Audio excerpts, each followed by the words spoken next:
Fashion ലോകത്തെ Oscar എന്നറിയപ്പെടുന്ന met ഗാലയെ കുറിച്ച് നിങ്ങൾ കേട്ടിട്ടുണ്ടോ? 2026 മെറ്റ് ഗാലയിൽ ഇന്ത്യയിൽ നിന്നുള്ള പ്രതിഭകൾ ലോക ശ്രദ്ധ പിടിച്ചുപറ്റിയിരിക്കുകയാണ്. എന്താണ് ഈ മെറ്റ് ഗാല? എന്തുകൊണ്ടാണ് 2026 ഈ വേദി നമുക്ക് ഇത്ര പ്രധാനപ്പെട്ടതാവുന്നത്?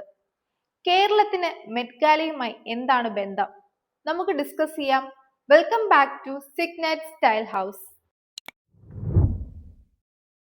മെറ്റ് ഗാല എന്നത് ന്യൂയോർക്കിലെ മെട്രോപൊളിറ്റൻ മ്യൂസിയം ഓഫ് ആർട്സിലെ കോസ്റ്റ്യൂം ഇൻസ്റ്റിറ്റ്യൂട്ടിന് വേണ്ടി നടത്തുന്ന ഒരു ഫണ്ട് ശേഖരണ പരിപാടിയാണ്. എല്ലാ വർഷവും മെയ് മാസത്തിലെ ആദ്യ തിങ്കളാഴ്ചയാണ് ഇത് നടക്കുന്നത്. ലോകത്തിലെ ഏറ്റവും വലിയ സെലിബ്രിറ്റികളും ഡിസൈനർമാരും ഒരു തീമിനനുസരിച്ച് വസ്ത്രം ധരിച്ച് റെഡ് കാർപ്പറ്റിൽ എത്തുന്നു എന്നതാണ് ഇതിന്റെ പ്രത്യേകത. 2026 മെറ്റ് ഗാലയുടെ തീം എന്ന് പറയുന്നത് ഫാഷൻ ഈസ് ആർട്ട് എന്നതായിരുന്നു. കലയും വസ്ത്രധാരണവും തമ്മിലുള്ള ആഴത്തിലുള്ള ബന്ധം ആഘോഷിക്കുക എന്നതായിരുന്നു ഇതിന്റെ ലക്ഷ്യം.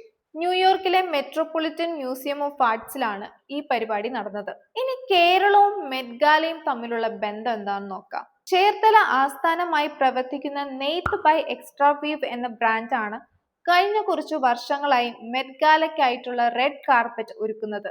2022, 2023, 2025 വർഷങ്ങൾക്ക് ശേഷം 2026 ഈ ദൗത്യം അവർക്ക് തന്നെയാണ് ലഭിച്ചത്.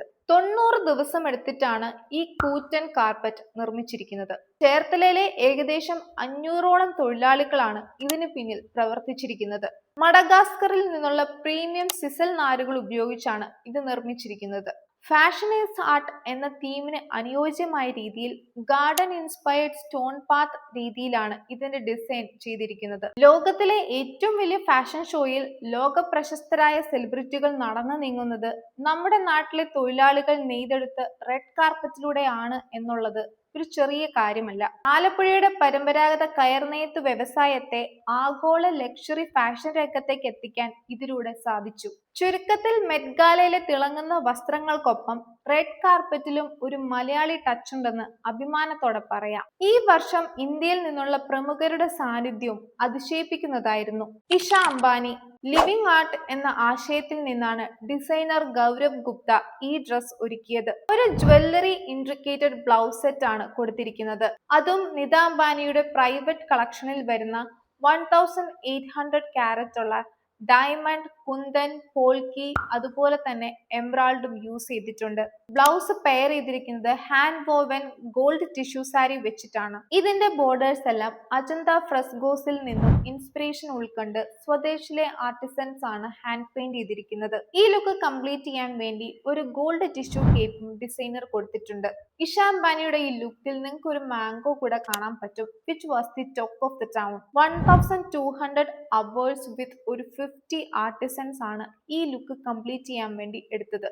മനീഷ് മൽഹോത്ര തന്റെ സ്വന്തം രൂപകൽപ്പനയിലുള്ള ഒരു ഇന്ത്യൻ ക്ലാസിക് ബംഗാല ധരിച്ചാണ് പ്രശസ്ത ഡിസൈനർ മനീഷ് മൽഹോത്ര എത്തിയത്.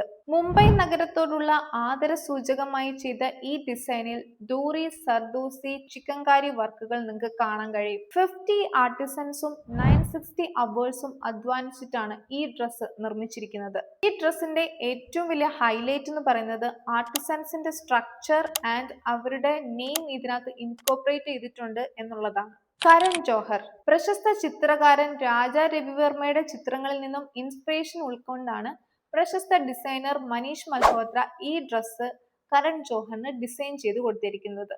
6 അടി നീളമുള്ള ഈ ഗൗൺ ഒരു 3D പെയിന്റിംഗ് പോലെയാണ് തോന്നിപ്പിക്കുന്നത്. സർദോസി എംബ്രോയിഡറിയും ലോട്ടസ്, സ്വാൻ പോലുള്ള മോട്ടീവ്സും ഒരു വെൽവെറ്റ് ഹാൻഡ് പെയിന്റഡ് ക്രാഫ്റ്റിൽ യൂസ് ചെയ്തിരിക്കുന്നു എന്നുള്ളതാണ് ഇതിന്റെ ഹൈലൈറ്റ്. ഏകദേശം 5600 അവേഴ്സും കൊണ്ടാണ് ഇത് പൂർത്തിയാക്കിയിരിക്കുന്നത്. Ananya Birla Robert Wun design ചെയ്ത സ്ട്രക്ചേർഡ് ബ്ലേസർ വിത്ത് ഒരു പ്ലേറ്റഡ് ഗൺമെറ്റൽ ഗ്ലാസ് ബോൾറൂം സ്കേർട്ടിലായിരുന്നു അനന്യ വന്നത്. ഒരു സ്കൾ മാസ്ക് ധരിച്ചിട്ടാണ് അനന്യ വന്നത്. ഈ ലുക്കിന്റെ ക്രിയേറ്റർ എന്ന് പറയുന്നത് ഫേമസ് ഡിസൈനർ സുബോധ് ഗുപ്തയാണ്. നമ്മൾ നേരത്തെ പറഞ്ഞ ഇഷ അംബാനിയുടെ മാംഗോ ലുക്കിന്റെ സെയിം ക്രിയേറ്റർ. ഇത് ട്രഡീഷണൽ ഇന്ത്യൻ കിച്ചൺ യൂട്ടൻസിൽസ് ഉപയോഗിച്ചിട്ടാണ് ഈ മാസ്ക് ക്രിയേറ്റ് ചെയ്തിരിക്കുന്നത്. ഈ ലുക്കും ഭയങ്കര അറ്റൻഷൻ നേടിയ ലുക്കാണ്.